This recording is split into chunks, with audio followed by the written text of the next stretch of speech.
Living Radio, the voice of truth, truth, truth, truth, truth. Good afternoon, welcome to the news, coming to you from Living Radio, the voice of truth. On the news this afternoon, ex-parte identifier replaces Ihekwazu as NCDC Director General. NAPC says it will begin sale of shares in 2024. Chief Justice of Nigeria read Riot Act to judges in Nigeria. Abia introduces residency card set to relaunch security fund. And on the foreign scene, UK vows to gain 311 Afghan support staff out. To bring you details of these and other stories, I am Princess Josiah.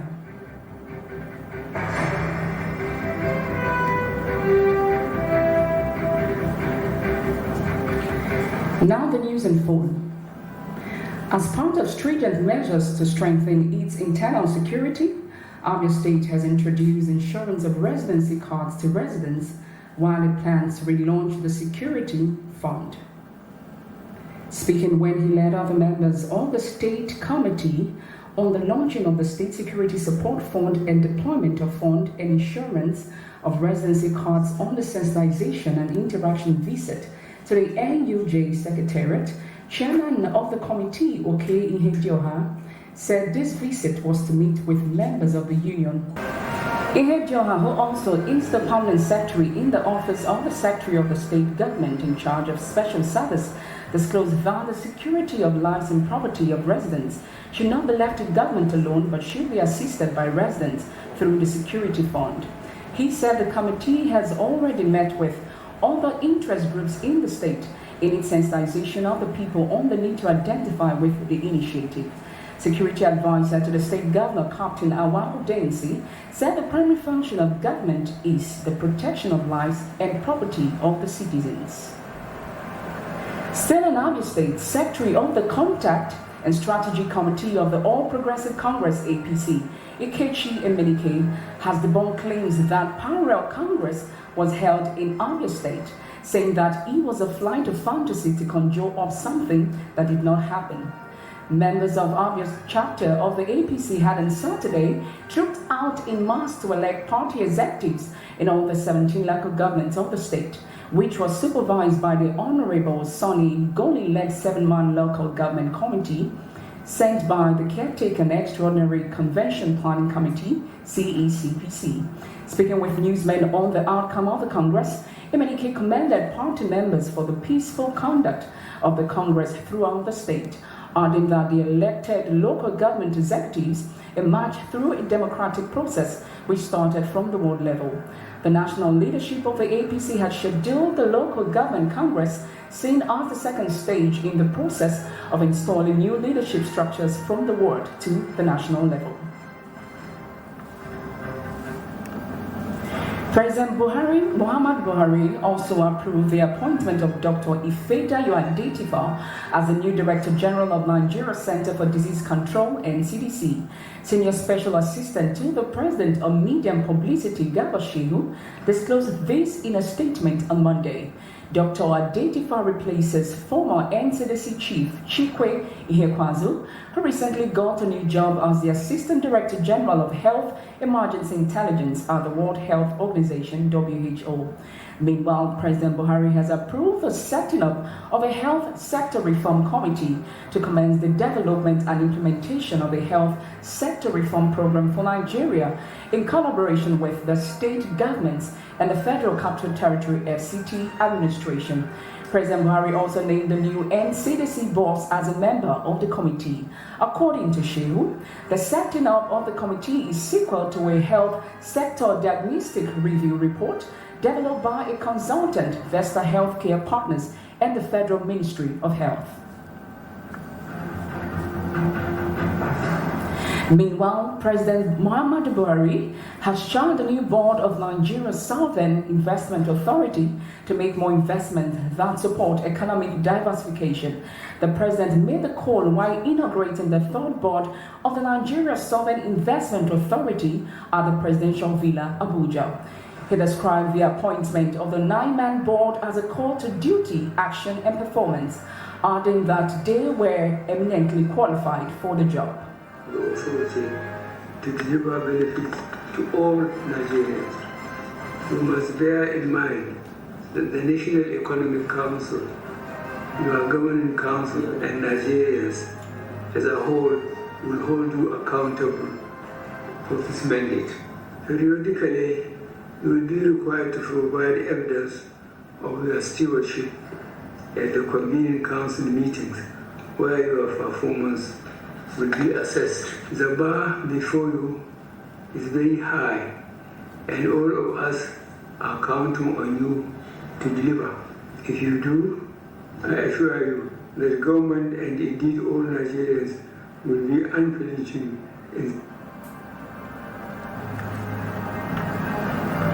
The president recounted that NSIA, which is one of Nigeria's premier economic institutions, was conceived to be a store of wealth which may be drawn upon at times of economic challenges, thereby encouraging external investors and lenders.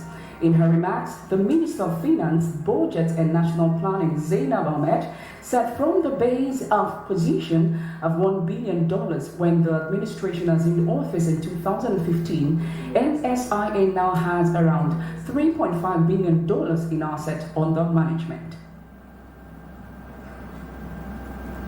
The Chief Justice of Nigeria, CJN, and Chairman of the National Judiciary Council, NJC, Justice Tanko Mohammed, on Monday held a marathon meeting with the 6 chief judges invited over the conflicting ex-parte orders emanating from different judges across the country. A statement from the spokesperson of the NJC, Soje Oye, revealed that the meeting, which commenced at 11 a.m., lasted till 5:30 p.m., with the Chief Judge of the High Court of the FCT also in attendance.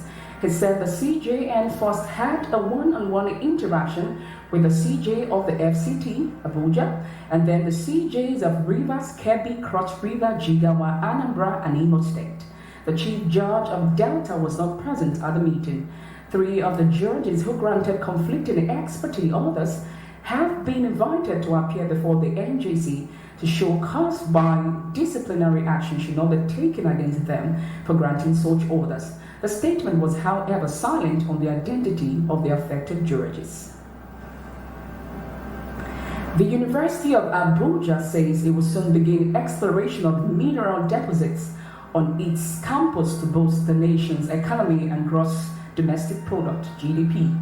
Vice Chancellor of the institution, Professor Abdul Rashid Nala, said this at a symposium organized by the university's Institute for Legislative Studies with the theme Legislative Intervention in Nigeria's Mining Sector for Sustainable Revenue Generation. According to him, the university will start the exploration of minerals after all due processes with the government have been followed, and the institution's Geology and Mining Department, which is already on the way, has been established.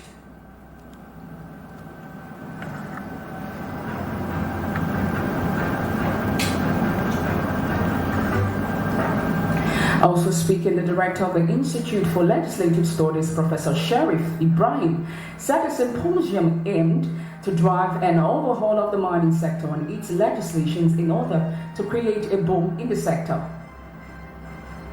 He stressed the need to secure all mining areas to curb banditry, which began when exploration started on mine sites in Nigeria's northwest zone and other regions of the country. You're still listening to Living Radio, the voice of truth. Still to come on the news, we have business, foreign, sports, and weather update. Do stay tuned.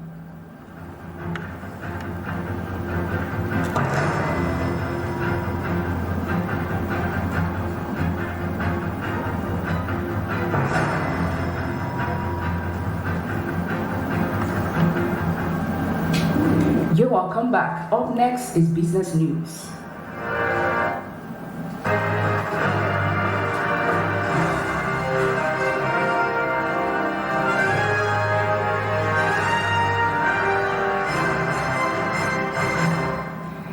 this, the Group Managing Director of the Nigerian National Petroleum Corporation, Mela Kyari, has said that the earliest the corporation can issue its initial public offer to investors is in the next 3 years. The NNPC boss disclosed this during an interview on a television program. The announcement is one of the outcomes of the Petroleum Industry Act, recently signed on the state-owned corporation in the global market. Speaking on the impact of the PIA on the NNPC, Kyrie said the corporation would now be operated in line with the Companies and Allied Act. However, he stated that the NNPC may not be able to offer its shares to the public by 2022 or 2023 due to certain bottlenecks that had lingered over the years. It was reported last week that the corporation declared a profit of 287 billion naira in 2020, the first time the oil giant declared in 44 years.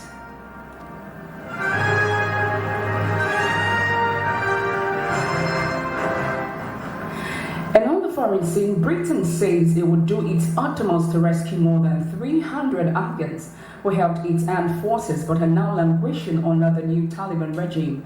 Addressing Parliament, Prime Minister Boris Johnson failed to answer a question how many British Afghans remained after a hurried Western airlift was ended. Thousands made it out from Kabul on parked Royal Air Force planes, but he said 311 people were left behind who were eligible for the UK's Afghan relocations and assistance policies such as interpreters. Johnson demanded the Taliban honor commitments to allow out those wishing to leave and to respect women's rights if the militia wants to gain access to billions of dollars in Afghan funds frozen overseas. Speaking ahead of Saturday's 20th anniversary of the 9/11 attack by Al-Qaeda, the Prime Minister pressed the Taliban in particular to prevent Afghans becoming a haven for extremists to launch attack abroad. And in the world of sports, the Super Eagles have landed on the island of Mindelo for the FIFA World Cup Qatar 2022 qualifying match with the Blue Sharks of Cape Verde. 21 players touched down in Cape Verde on Monday, following the departure of UK-based players who returned after the unchanged stance of UK authorities concerning protocols and guidelines that must be observed by anyone returning to the country after visiting a country on their COVID-19 red list. The match will take place on Tuesday evening at the 5,000 capacity stadium, which provides an opportunity for all the players to feature in last week's Friday's 2-0 win over Liberia in Lagos. The departure of Kelechi Iheanacho and Alex Iwobi also opened the door for perhaps Terry Murphy and Henry Onyekuru. But it is in the midfield that coach Gernot Rohr would have to empanel entirely unaccustomed partners and change them to deliver. Captain Ahmed Musa is likely to earn his 100th cap for Nigeria 11 years after he won his first cap against Madagascar in Calabar, if he takes any part in Tuesday's encounter. And that's our package for you this lovely afternoon, but before we go, let's take a recap of the stories that made main news.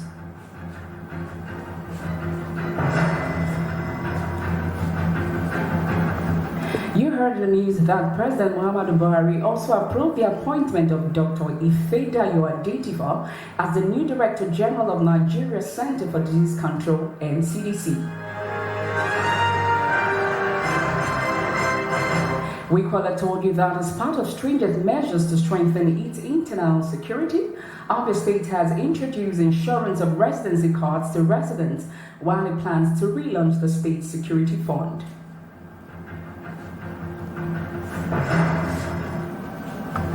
And you also heard from the foreign scene that Britain says it would do its utmost to rescue more than 300 Afghans who helped its armed forces but are now languishing under the new Taliban regime.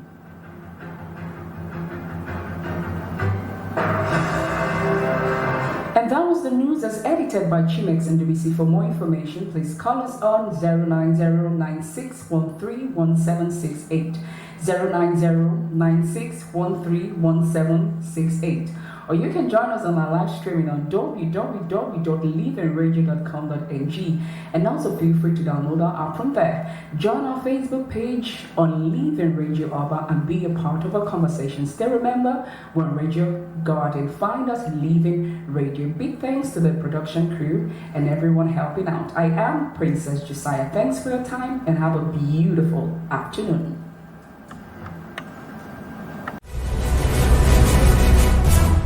Living Radio, the voice of truth.